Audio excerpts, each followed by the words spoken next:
1, 2, 3, let's go!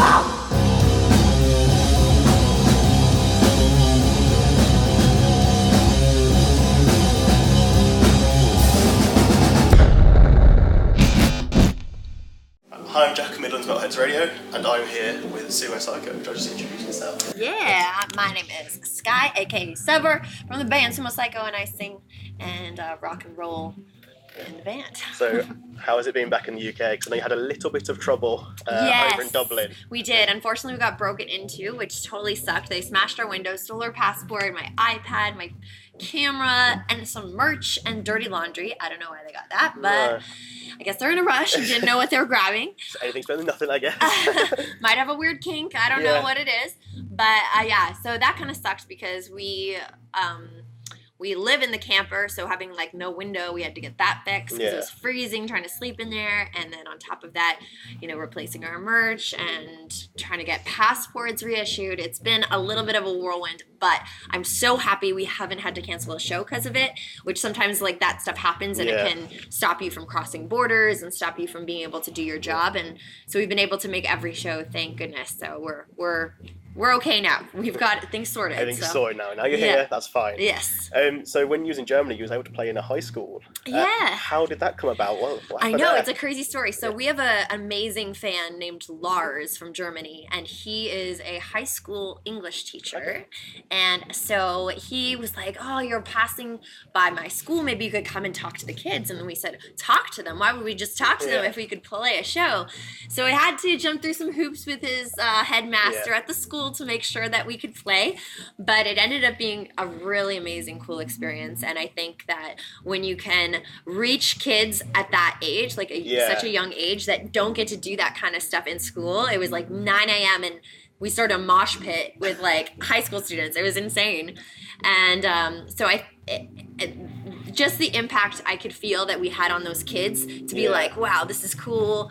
And I love seeing those young girls in the crowd knowing that like they can, be a front woman of a band and kill it and crush it. And like, it's inspiring to and see them. One of the cutest things was these two little girls, I could hear them behind me because I was signing some autographs and they were trying to practice with each other how to say in English, I want to take a photo with you. And it was like the cutest thing because I could hear their like accents trying to figure out if they're saying it right. And they're just like these small young girls. And I was like, oh my gosh, that's so cute. That's such a surreal experience at a school. But they were so metal. Like I didn't think that the teachers would let them get away with a mosh pit.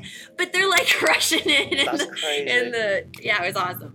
That is crazy. So I know you're an independent band. But if there's one thing like you could make a label do then took it off your hands, what would you make them do? Oh my gosh. Well, I think big stress on touring is the driving because like especially when we have tight drives like the other night where we had to drive through the entire night to get to London to get our passports reissued. So my guitarist is the only one that can drive standard. So he's on driving duty and he's exhausted the next day, doesn't get much sleep. So if they could just hire us a driver, we'd be pretty happy.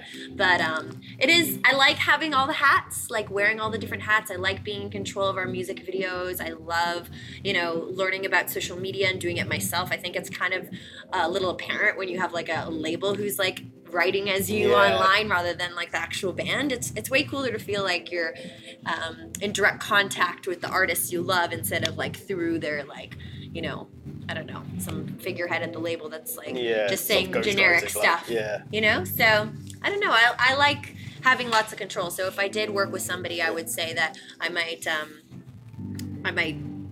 just keep doing it myself. So going back to your Lost in Cyco City, are we ever going to get a Chapter 9 music video? So a lot of people have been asking about that. We think that it might be best to either do one kind of finale video that encompasses how Lost in Cyco City ties in with Opus Mar, and then maybe how the next record has anything to do with that stuff. So there's still some wheels turning and still things that need to be done for our fans to feel like there's an ending to it, but we haven't forgot about you. So speaking of the next record, anything you can tell us about it at all? Yeah, I would say that fans should expect a bit more of a roller coaster. We pride ourselves in having lots of different styles in our music, dance, metal, punk. But I think we're taking things to more extremes. So like doing one song that's way more on the metal side, one song that's way more on the pop side, one way more dancey, and so we're just kind of experimenting a lot with the new record. So I think as Lost in Cyco City and Opus Mar were kind of like a train just like barreling down the tracks, this next one's more like a roller coaster. Okay. Yeah. And finally, because I know we're pressed for time, any final words to the citizens of Cyco City? Yeah, to the citizens of Cyco City, thank you for paying attention to Sumo Cyco. Hope to see you guys at a show soon. Make sure to check us out online, and thanks for listening and watching. I've been Jack of Midlands Whiteheads Radio, and this has been Sumo Cyco. Thank you very much for your time. Thank you.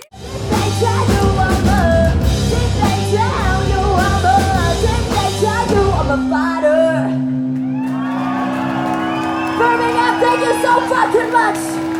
It's been an absolute pleasure.